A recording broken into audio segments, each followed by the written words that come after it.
Hello, my name is Derek Brown, and this is my vulnerability assessment for Robert Murphy for ISA 4220. It's a system security too.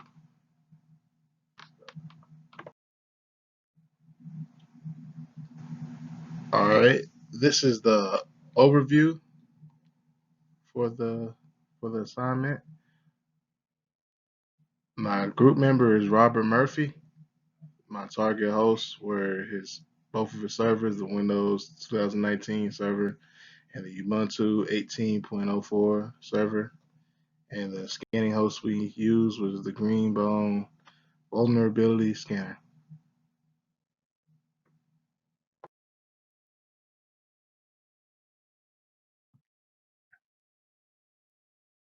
All right, in this slide, we'll be going over the Greenbone Vulnerability Management Scanner that we use.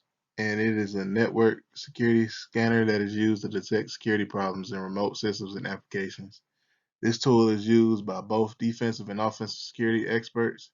In this case, for the course, we were tasked with using this tool to scan our partner servers for vulnerabilities.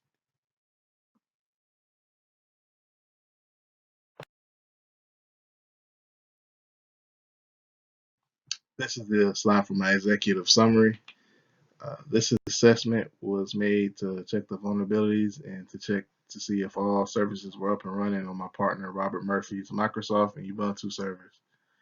The services being checked include both of the firewalls for the servers, which are IP tables for the Linux, and for the Windows firewall for Windows.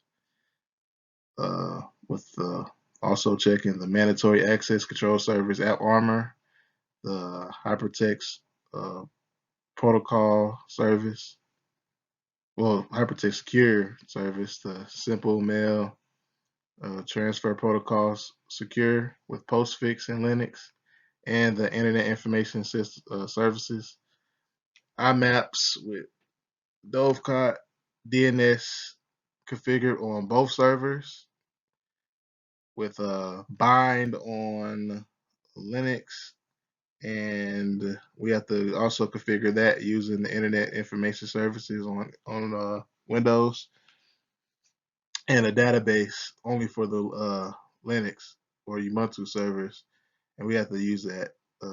We have to configure that with Postgres. And also at the end of the semester, we also have to configure secure shell, and we have to enable that with Open Secure Shell or Open SSH on our Ubuntu servers. All right, next slide.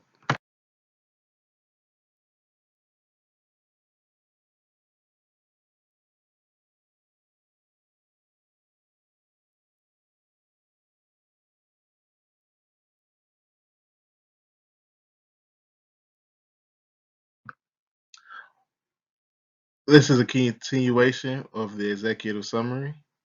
My partner had no vulnerabilities found when I scanned his server using the Greenbone tool. This just means he did a good job with hardening his servers.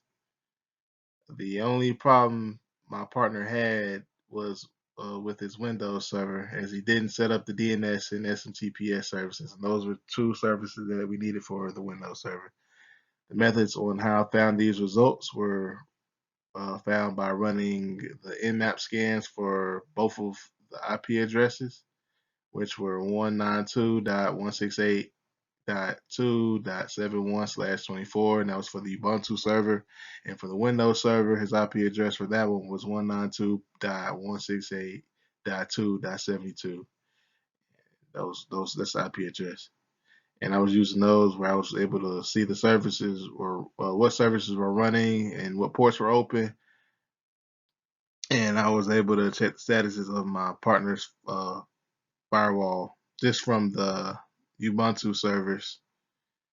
And the command I used was sudo IP tables slash, well, not slash, but the line minus NL.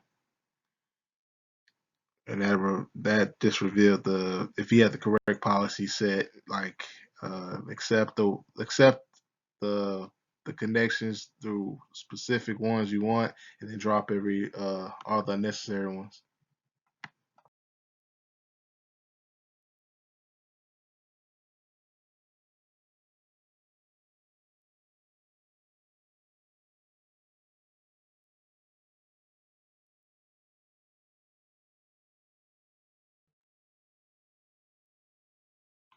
On this slide, I'm just going to go over the checklist that we had to fill out throughout the semester. And on this checklist, it's two services that aren't that he, like I said before, he didn't install and configure correctly, and those are the Simple Mail Transfer Protocol Secure. That wasn't set up right on the Windows side, and on another service on the Windows side was a DNS that he didn't set up. Everything else was set up. The Windows firewall, yes. HTTPS, yes. We weren't required to use the POP service for Windows. And I just went over the two he didn't have. For Linux, he had everything set up. I'm just gonna go over it. For the IP tables, he had the firewall set up. Every policy correct. He dropped everything that wasn't needed. Yes. AppArmor, he figured out how to use that and configure it and install properly. Yes. HTTPS, that was set up using Apache and on the Ubuntu server. That was yes. Dovecot, yes, for the POP secure. He set simple mail transfer protocol with postfix. That's a yes. IMAPS, yes. Dovecot, DNS. We figured out using Bond. That was a yes. Database using Postgres, yes. And opened a secure shell. He allowed that connection to go through his firewall through port 22 correctly, and that was a yes. So that was the checklist. And for the next slide, I'm going to go over the Greenbone scan results. These are the results he had. He didn't have any results. Only results he had were log, but the log results were we were told we didn't have to report on those. So overall, he didn't have any vulnerabilities. And as you can see, 0, 0, 0, 0, were all columns. These are the Nmap scan results that for both servers listed below. As you can see on the Ubuntu server, he has port 22, which is secure shell. He has 53, which is the DNS, domain names systems. He has 443 HTTPS. He has that configured. 465 SMTPS. 993 IMAPS. 995 POP3S. Secure pop secure pretty much. He has the database which runs on 5432. For this, all he had this for the Windows, not just this, but for the Windows server, he only had the HTTPS show up. He didn't have the DNS or the simple mail transfer protocol enabled. And yeah, those are the results. All right, for my recommendations on fixes, there weren't any security problems for these two services, and these are for the Windows server. Everything else, like I said, was configured correctly. These are just steps on how to install them and configure them.